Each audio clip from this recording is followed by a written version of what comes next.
name is Lukonles Kenyon, and I'm the assistant coordinator for American Corner, University of American Corner. It's a platform under the Global Network of American Spaces. So I'm very happy to be part of this session today. And we are doing this in partnership with Integrated Health Organization. It's an NGO that is being pushed by very young and vibrant ladies. And they believe that prevention is better than cure. And they preach the gospel of preventive health. So we are happy to work with them to organize this session.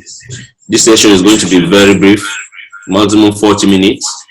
We are going to have a 15-minute presentation from one of us, and then we'll go to question and answers, contribution, remarks, and then we close. So why are we having this session? You know, the internet is a very huge platform for everybody. I doubt if there's someone among us here who will not use the internet in one way or the other. In and much as the internet is very important and it's advantageous, there's also a huge part of it that is crazy, which is the part of the spreading of fake news, misinformation generally, conspiracy theories, and the others. So a lot of people are using the internet to mislead people in all areas, and one of our concerns is the area of health. How do we make sure that people know how to have verifiable information, accurate information that they can use to make informed decisions in their health life? It's very important. And this COVID-19 pandemic has come with its own problems.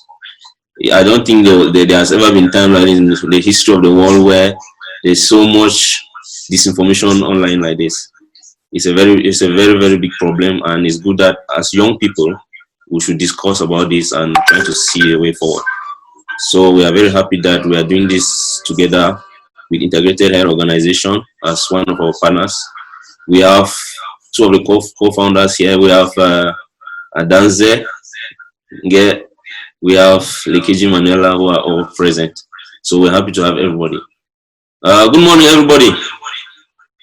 It's good afternoon in Turkey. Good afternoon. Good afternoon. It's afternoon everywhere. Okay, good afternoon, everybody.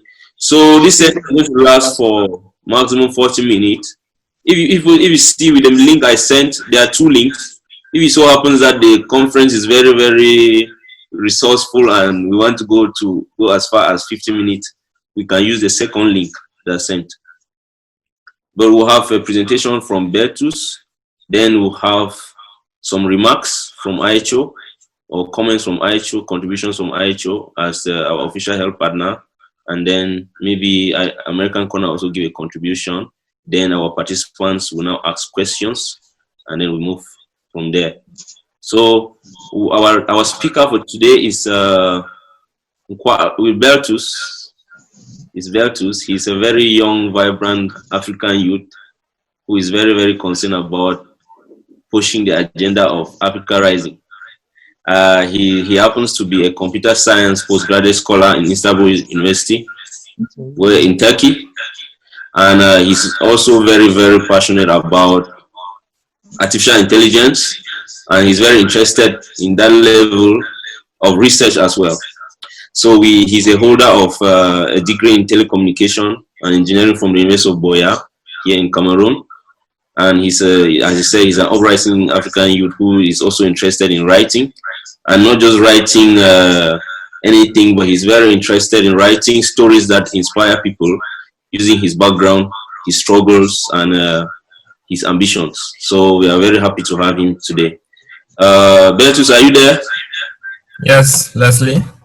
Yes, so your presentation is going to be for 15 minutes, and maximum 15 minutes. After that, we'll have reaction from IHO, from the co-founders of IHO. Then we have question and answers from our participants.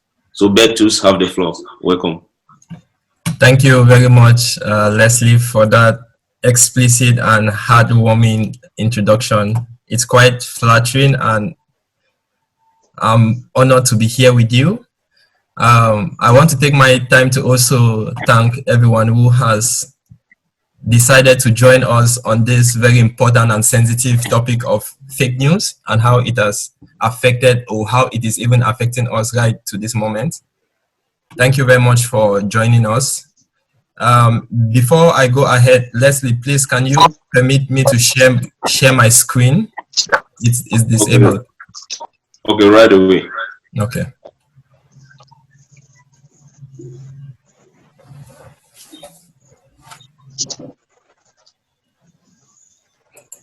Okay. Okay, that's perfect.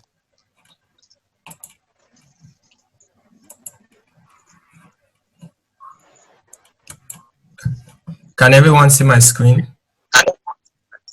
Yes, we can see. Yeah, we can. Okay. Yeah, we can see.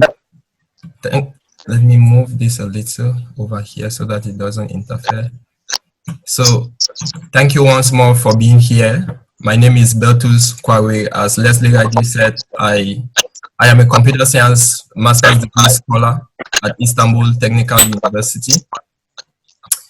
And I focus my research on artificial intelligence. So I would like to kind of give a brief presentation on how we can actually fact check information on the internet to kind of have an idea of what is fake news and what is not fake news. So without wasting much of your time, here is the outline of what I'm going to present to you today.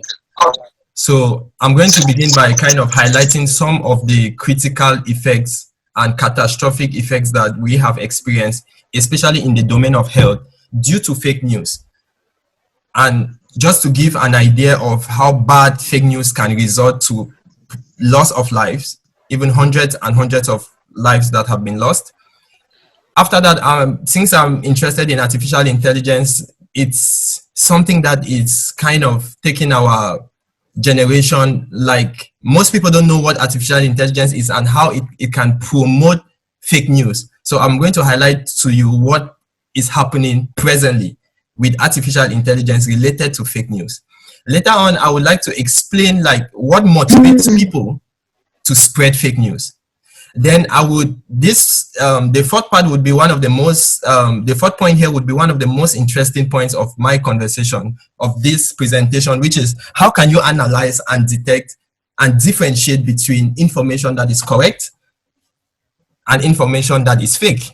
So after that, due to the fact that this presentation today is on health, I would like to highlight some of the platforms that we as individuals can use or can try to always use in order to get authentic information, real information that is not manufactured or concocted in one's backyard.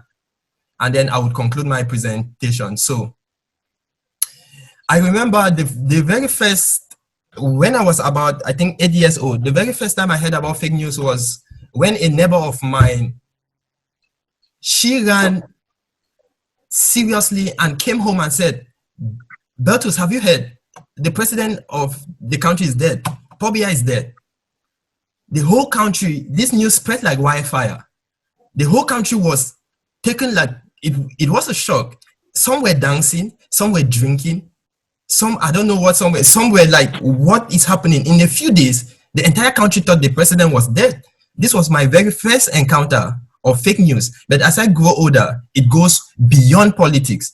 And in terms of health, the very first example that came to mind that I saw was the outbreak of Ebola in Sierra Leone back in 2004.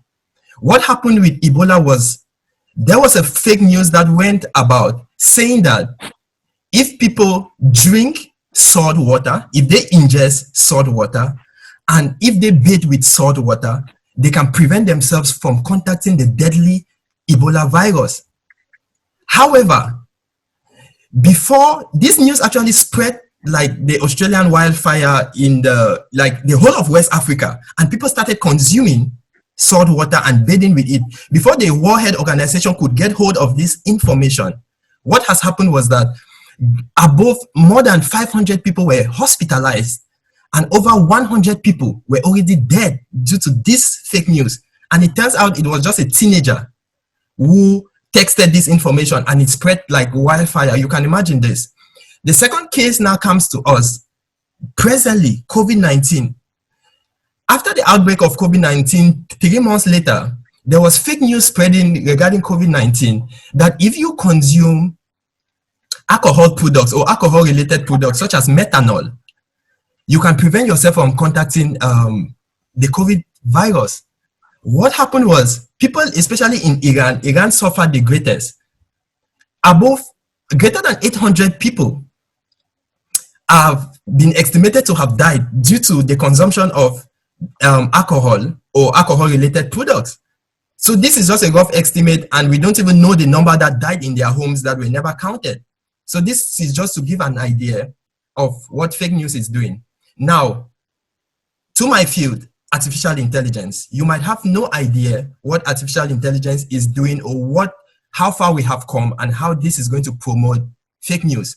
So if you used to believe that seeing somebody speaking like I am speaking now is proof enough that this is Beltu speaking to you at the moment, I want you to take a minute and watch this video.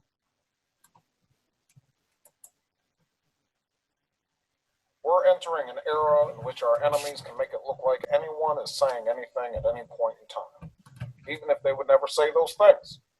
So, for instance, they could have me say things like, I don't know, Killmonger was right, or Ben Carson is in the sunken place, or, how about this, simply, President Trump is a total and complete dipshit. Now, you see, I would never say these things, at least not in a public address, but someone else would. Someone. Sorry about that. We're entering an, like Jordan Peele. So, what you just watched here, how many people think this was actually Barack Obama speaking? I guess almost all of you thought this is Barack Obama speaking, but welcome to the world of DeepFake. This is an artificial intelligence and machine learning algorithm that can be trained with your voice, and using your picture, someone can be speaking and train the model to act like you with your voice and make the same gestures just like you. Now tell me what is fake and what is real. Tell me how devastating this kind of technology can be, and if you think this is technology still used just in some sophisticated American laboratories, I have access to this technology. I have access to the code that is used to write and generate such videos. Now, let's move on to why people actually spread fake news. What motivates people to spread fake news? The very first reason you might have guessed is money. So, for example, you have a company that has some products. What they do is that they are social media influencers that these companies pay them. When they pay them, what do these guys do? They write some catchy headlines. For example, they can say, Samuel Etofis is coming to Banso next week. And you see this and you say, wow, Samuel Banso, and you click. When you click, that takes you to a site that advertises the product of that company. And then this social media influencer gets money from the fact that you visited that site. So this is just one example of what motivates fake news. One other very devastating and lethal, in fact, dangerous reason why people spread fake news is to manipulate beliefs. So there are people who want to change the ideology based on religion, maybe politics, influence politics, and things like this. So this is one major aspect of why people spread fake news. There are thousands of them, but these are like the most important. Now, how can you as a normal citizen be your own detective without depending on someone to tell you if information is fake or not? So I'm going to show to you right now 4 different techniques that you can use in order to verify if an article that you are looking at or if something that someone sends is true or not. At least this is not 100% like solid, rock solid, but it will give you at least like 90% certainty that this information might be correct. So the very first one is, you should make sure you check the site. What I mean by check the site here is, fake news, when it is generated, check the URL of the article. For example, there are very popular websites. This is, for example, we have abcnews.com. This is .com, which is like the real ABC News. But for fake news, what they do is that the guys, they add an extension like .com.co. So if you are looking at a news station like New York Times and you see New York Times.com something, red flags, alarms should start going up in your head that this is probably fake news. So you can note that. Also, another thing is, read the about us or the mission statement of that website. When you read that and you think their information is not, like, you don't feel confident about what they are saying about themselves, you should start thinking that this is probably fake news. The second tip that you should note when to detect fake news is to check the content. Now, when it comes to the content, I'm going to break it down into 3 different parts. The first thing is headlines. Fake news, they have a reputation of creating the most attractive headlines. Those headlines that defy even logic. You can see a headline like, a monkey just gave birth to a baby boy at the Amazon rainforest. Tell me if that didn't capture your attention. You'll be like, wow, really? And then you go click without even thinking for a second. We have a rumor such as Bill Gates is about to manufacture microchips and implant in people to fight COVID-19. So seeing this, you definitely want to click. So headlines, look at them. If they trigger a feeling of sadness, a feeling of excitement, a feeling of laughter, that should be a red flag. Hold on for 2 seconds and think again that this is probably fake news. You should check at the references of the documents that you are looking at. Check if they have links to other credible sources. And then check those sources and see if they are legit. The next thing you can do is look for the author of that article.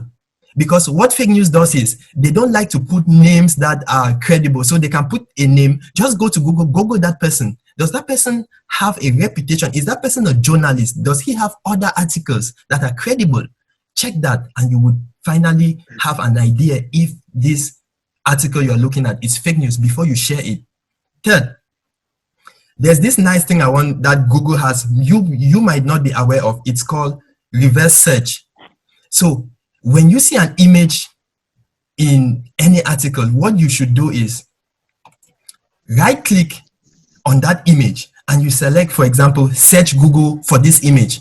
What Google does is that Google will take that image and search it, and it will provide you probably the same image that has been used for a previous event, maybe in 2013, in 2010. So you can see an event today in 2020, someone saying that this is breaking news, this is what is happening. But you might not have an idea. So just click on that image you see, right click on it and search Google and see if that image has been used previously, because Google is going to provide you that information. So I want you to be a detective for yourself. The last point is there are these organizations that have taken their time because they value the credibility of information. They know how devastating and how painful fake news is and what it's causing to our society.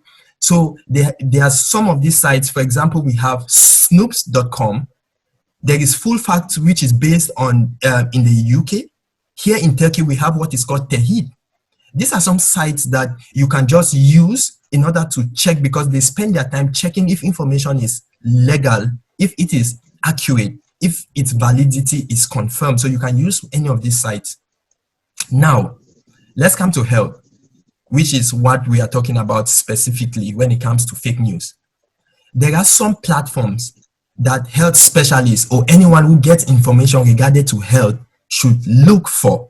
Please, let's follow places like World Health Organizations, the European Commission, and follow your national health agencies. If you are in Canada, you would have a national agency for Canada. If you are in Ghana, you would have a national health agency. for Ghana. So go onto this website and verify your information.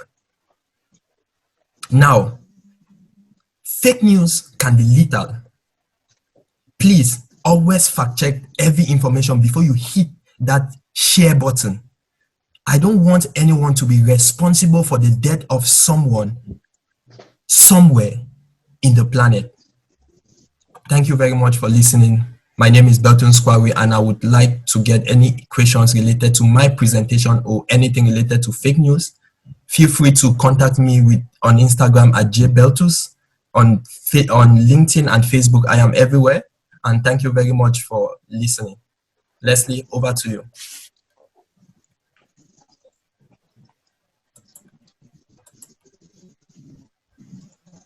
I want to thank you very much, Betus. Can everybody get me? Yeah, we can get you. Okay, I want to thank you very much, Betus, for that very smart but content-filled presentation. It was powerful. I think if our participants can jot that, it will be they'll have a good session passing through this session, these social media platforms, and the rest. So it's powerful and it's very timely. That is the information you're sharing is very timely. Okay, Mr. Betus, is Betus there? Yes, I'm here. Jamin is asking that we have been talking about the internet, and we know very well that mostly people in the urban centers or urban cities or suburban cities are very open to the internet. They have access to the internet. One more about people in local communities that don't have access to the internet. How can they be able to check on to fact check misinformation, please, like fake news in the area of health? Thank you very much, Leslie, for that. In fact, I thank the guy who asked the question. Now, here's the interesting part. I think the people in the local area who don't have access to internet are the least to be scared about fake news, because fake news is propagated most by social media, right? Facebook, Twitter. So if you don't have internet, your chances of even getting fake news are kind of limited.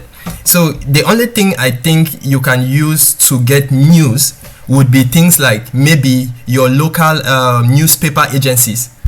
So if you have access to the traditional news, the traditional way in which news used to be distributed in the past, which is by newspaper, then I believe these are even trustworthy platforms that try as much as possible to verify their information before spreading it, because a journalist has his or her reputation in the line before they post anything on a platform. So there is little or no risk when you don't have access to internet, because internet is the machinery that is used by these perpetrators of fake news to transmit their information.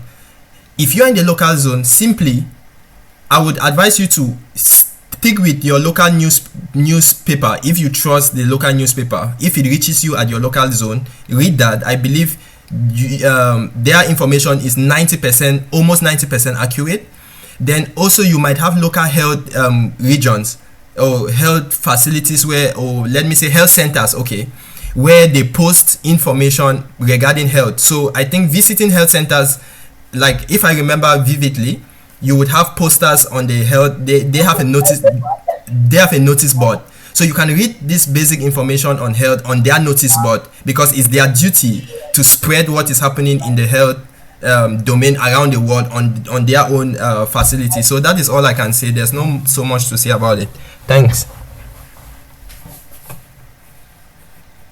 Thank you very much, Beatus. We have another question. From Lady Colette. She's asking that how do you manage those who actually move around spreading fake news? Well, some of them have a particular, maybe they want to impose, they want to date. How do you manage that type of situation? That's an interesting question. The internet, I want you to regard the internet like this world that is not governed by anyone. Like is this world with regard the internet, you should consider the internet like something which there's no police on the internet, although they try to put security. So you cannot manage the perpetrators of fake news on the internet. It's impossible. You cannot do that. But Facebook and other big companies, other tech giants, Facebook, you have Google, you have Twitter. They are trying to put algorithms that are able to catch fake news, detect fake news using, in fact, they are even using AI-based algorithms to capture fake news and then delete them.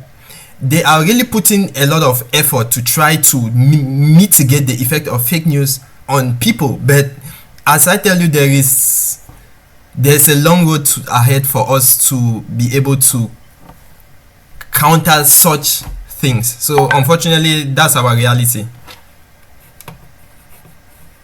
Lady Colette, I don't know. Does that answer your question, please?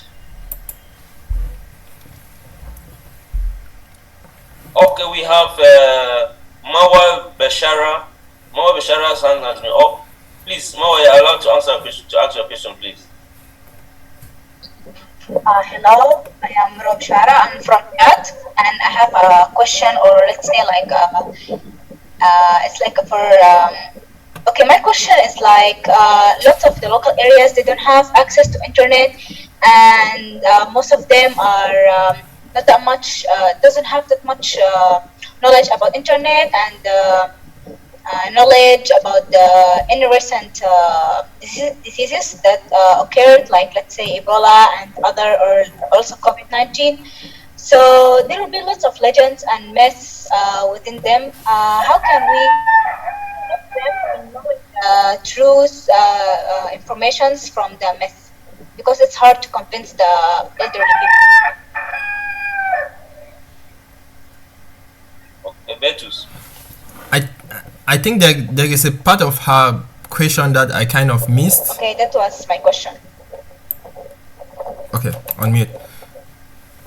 So, Marwa, I want to thank you so much for that question. However, if I got you clearly, you are asking, how can we try to convince the people who don't have internet, like the elderly people, of the validity of information? Am I right? Is You're right. okay. It is tricky and it can be really subjective. However, I think that everyone, look, research has shown that we believe information that is aligned to our own beliefs. So it's easy for us to spread information that aligns to what we believe in. So if you have these elderly people who already have a fixed belief of what they think is happening, it would be really challenging for you to counteract such fixed mindset or such people. In fact, I think it would be really challenging for you to tell them the opposite, given that the opposite is correct.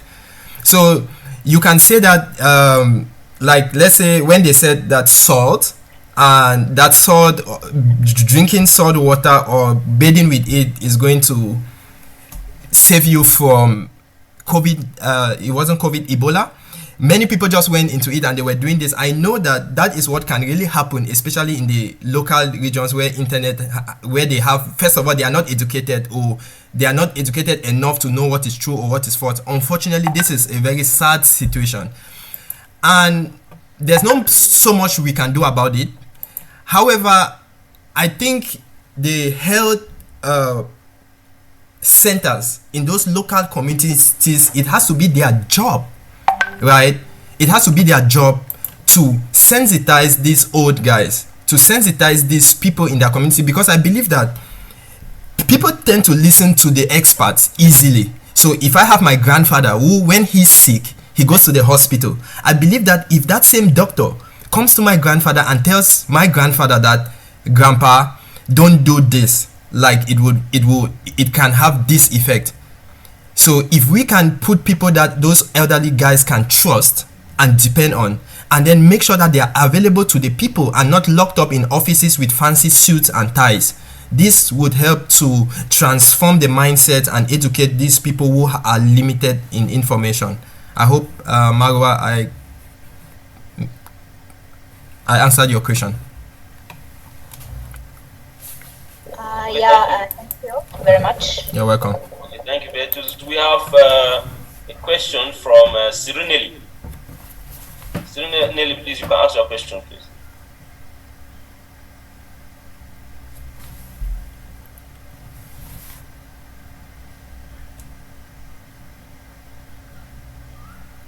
Student Nelly, are you there?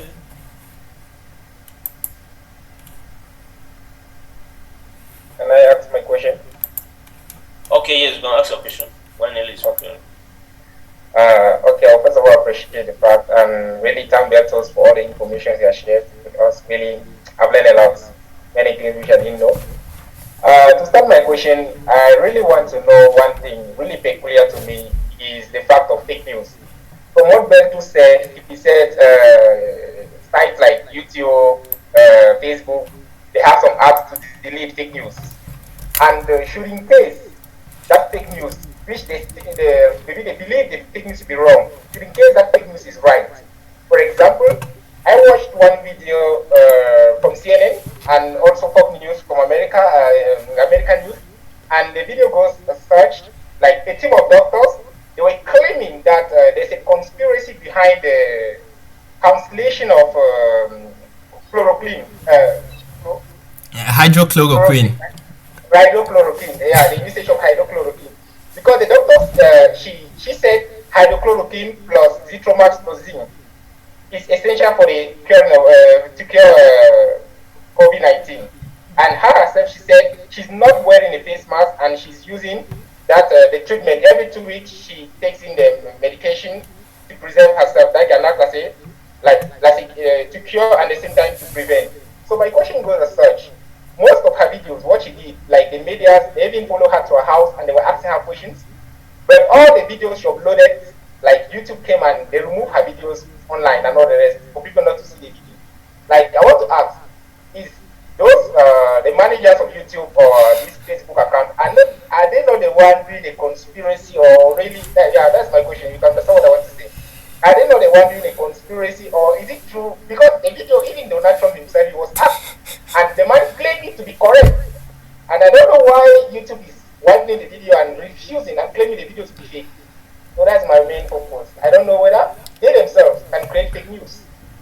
Okay, Professor, that is one of the most challenging questions I think anyone would probably ask in this platform, and I really appreciate you bringing up that, because here's the problem with fake news. Fake news is slowly swallowing real news, and then now there are people, even the president of the United States, Donald Trump, is weaponizing fake news. So he is using it for his political gain. So the question becomes, what is fake, what is real? So with the advent of fake news, it kind of how can I put it, it reduces the authenticity of real news. Even journalists that have been trained to fact check everything, they are faced with this problem now. They bring up information and someone comes, I watch a journalist, he said he fact checks everything and he posts it, and someone comes to his Twitter feed and said lies and then leaves.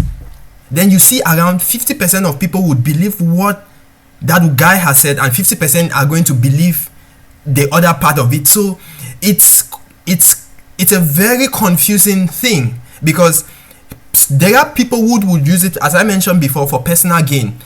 The social media, you have YouTube, which is controlled by Google, you have Facebook, you have Twitter. Now there is a bigger game going on here. These corporations, they have their own agenda, right? So their basic objective says that to disseminate information, to bring people together, to create a global village and all of these nice things. But at the end, there are probably some back players like the government that are kind of controlling how these platforms evolve as well. So if the government of, for example, maybe of US or of another country, let's say China, that has so much influence on its enterprises, if they say that we don't want this information on our platform, shut it down. No matter how true that information might be for the people, they're going to shut it down. So I don't know about how true the story of the doctor was, and YouTube had to bring it down. And I don't know the reason why YouTube had to take it down. But you should understand that there are some other forces that are acting on news, whether fake or not.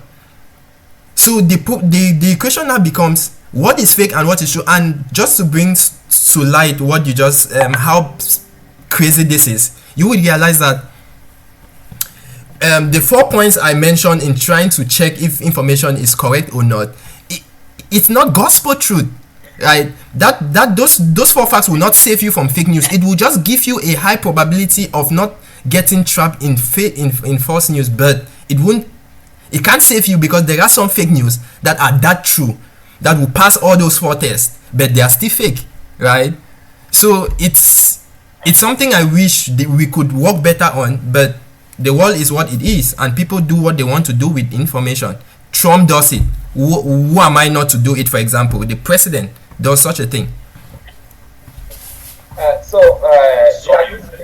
you themselves can create fake news.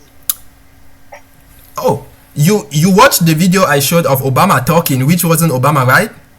That means I have that knowledge to create that video. So I can be here and I speak in terms of the president of my country, and he would sit here and you guys would believe it. I can't create it. It's my field. I know what it is. I know the tech behind it. So I can do it.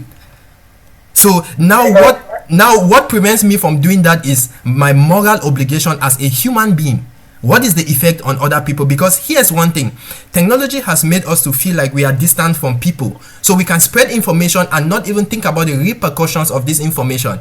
So you just click share and somebody dies in India. You click share, somebody does what you just said and dies in Indonesia. You click share, a grandfather dies in Africa. Technically, biblically, I am a Christian. That for me is murder, and I don't want to be part of that. So I take my time to fact check everything before I share. And if people can think in using this mindset based on humanity, I believe we can. In fact, if you doubt information, don't share it. Just keep it to yourself. Yep. Okay, thank you very much. That's very great. Let me just come in here. I'm not a Donald Trump and American politics.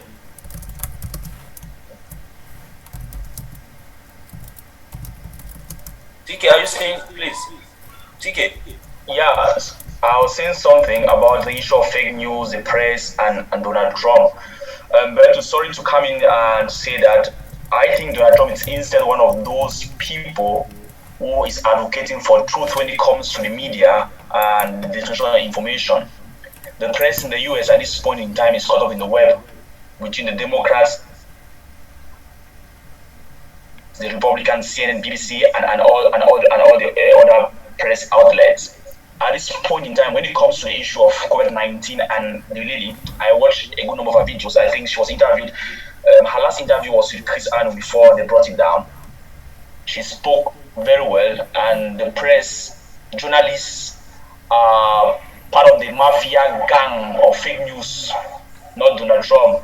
I don't want to get so political into the issues of American politics and foreign policy of the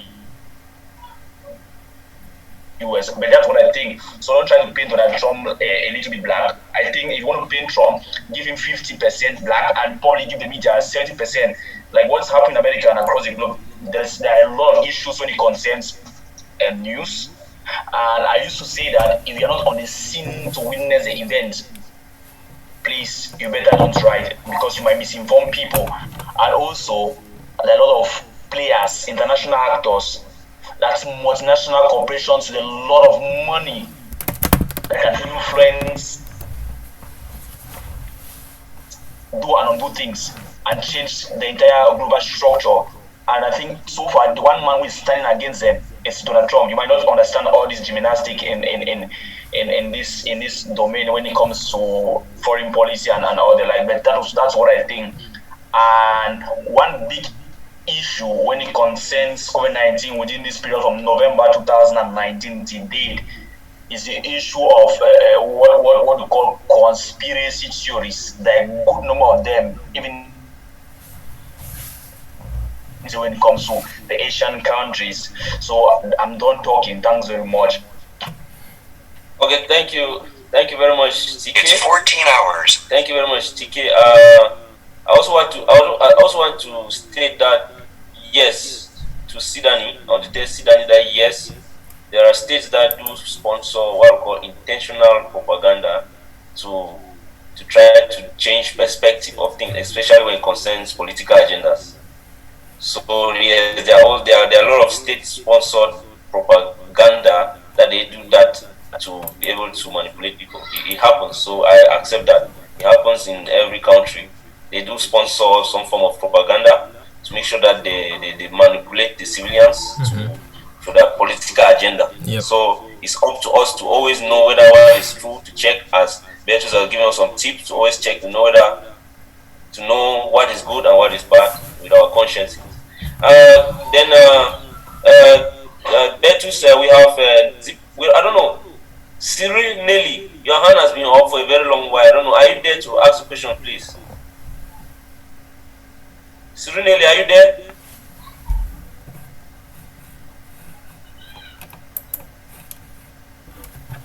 Miss Cyril Nelly. Okay. Beatrice will have a question from Deep Solange. She's asking that, in as much as we are focused on social media, she has also discovered that traditional media is also spreading a lot of fake news, and she's asking how do we manage the issue of credibility, please, from these sources? Okay, thank you for that question. If you listen to what Tekang Paul just said, you would understand that news production it favors the people whose agendas are in line. So what Tekang just said now contradicts almost everything I said. Like, I was talking about Trump creating fake news, which is also true, because I also fact checked it with some real journalists and some facts where for example,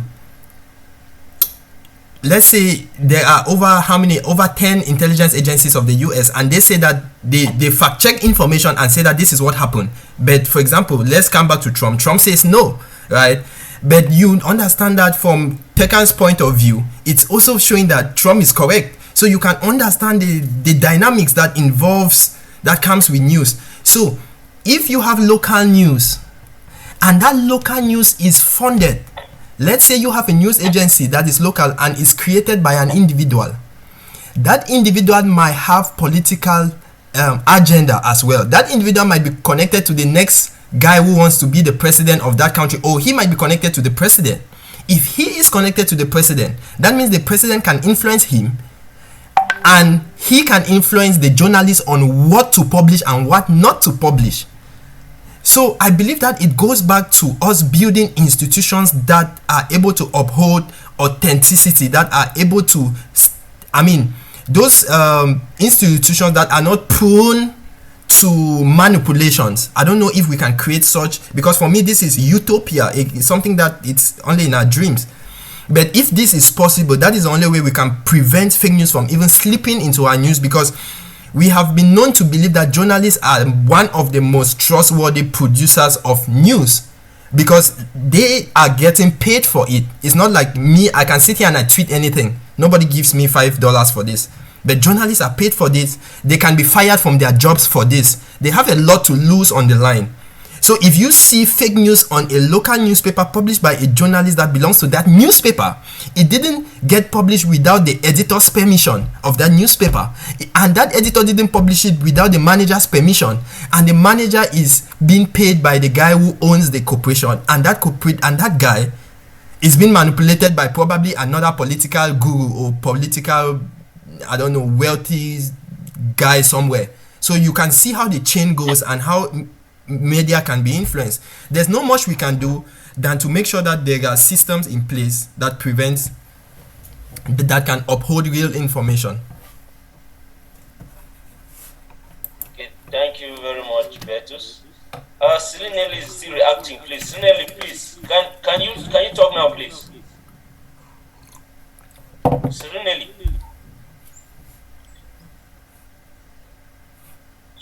Your hand has been off for a very long while, and I don't know why I can't get you, please. Can you check your audio system, please? Please, we normally, occasionally, what we do is that during each session, we try to provide our participants with internet data. I made my request. I'm still waiting for it, but I'll beg that in case they finally provide us data for this session, I would like that you send. I'll just send my number to the chat section, please. Send your names there in case they support us with data. I'll send to you all. So please, just look at the chat section. You see my number. You see my number. You send your name and your contact to that number, please. Leslie, In case our request is granted, I'll send your data, please, as we always do. So just try to send your name to that number, please. I'll also say, do you send to Turkey? So if at the end, as I'm waiting for the response. If it comes, fine.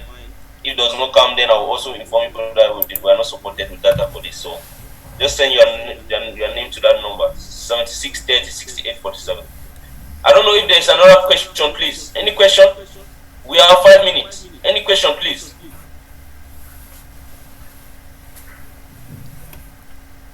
Any question, please?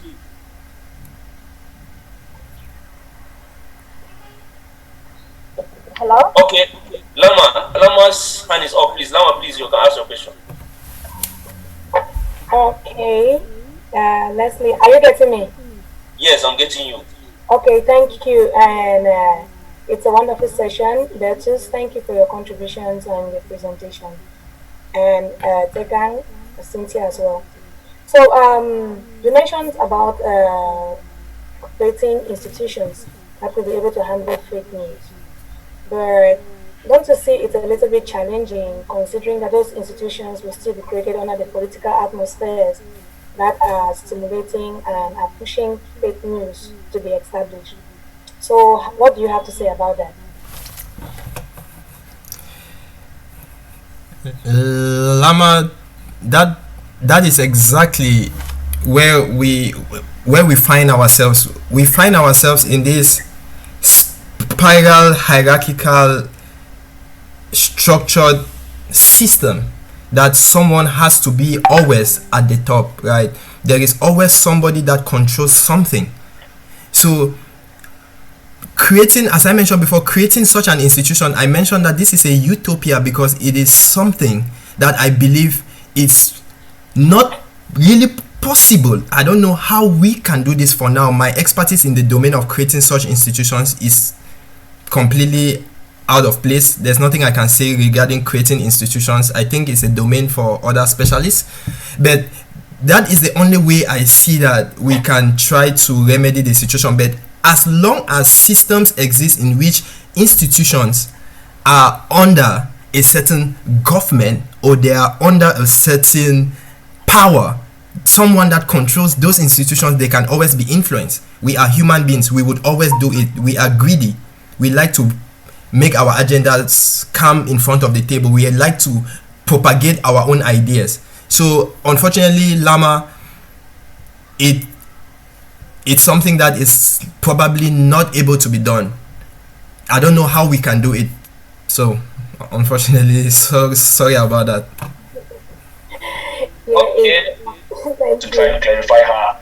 Okay. The new norm we have today is the issue of fake news. They just kind of revitalize or retransform the name.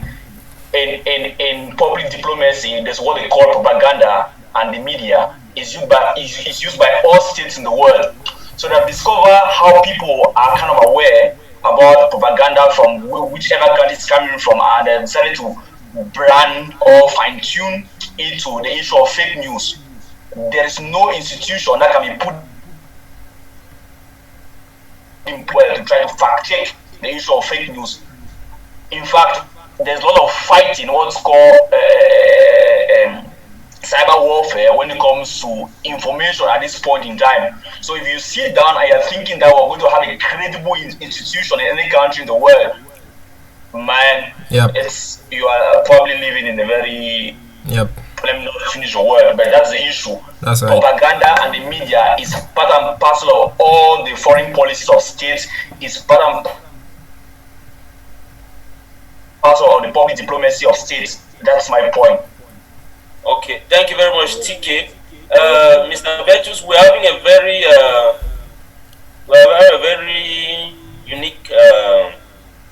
information from God will. Okay. He's saying that there are situations where fake news is used to control a situation of political incidents or to avoid panic from the general public, and the government sometimes decide to use fake news to be able to calm everybody down. He's asking that, is it good for government to release such information to the public, or to keep the information in a case where they are trying to avoid the population being in panic? So please just answer that question. Yes. Now, every situation there is always an exception. As they say, this old adage goes, right? There's an exception to every rule. So even the law, because the main objective of a government is to protect its people. So if the government has to bend the law in order to save the lives of its people, they have to debate, should we uphold the law or should we bend it so that lives can be saved? So think of, government sometimes think of its people like a flock of sheep, right? And they are the shepherd. So they beat you to any path and you just follow. So if the government, I know that if the government sees that a situation might result in panic, and that panic can lead to so many thousands of lives lost, the government is probably going to try as much as possible within its will, even if it means using fake news. They are going to do it. That is why the United States has to create things like secret agencies that you will never know exist, for example, to propagate their own ideas. There are agencies in countries that you will never hear exist. They are not even in the law. They call them the black, like, I don't know, just blacklisted agencies. If you are caught, you don't belong to this country, you are not a citizen. They tell you before you get in. Okay, Vetus. Thank you. Time. You can do as much as possible. But we are sorry to say that time is over.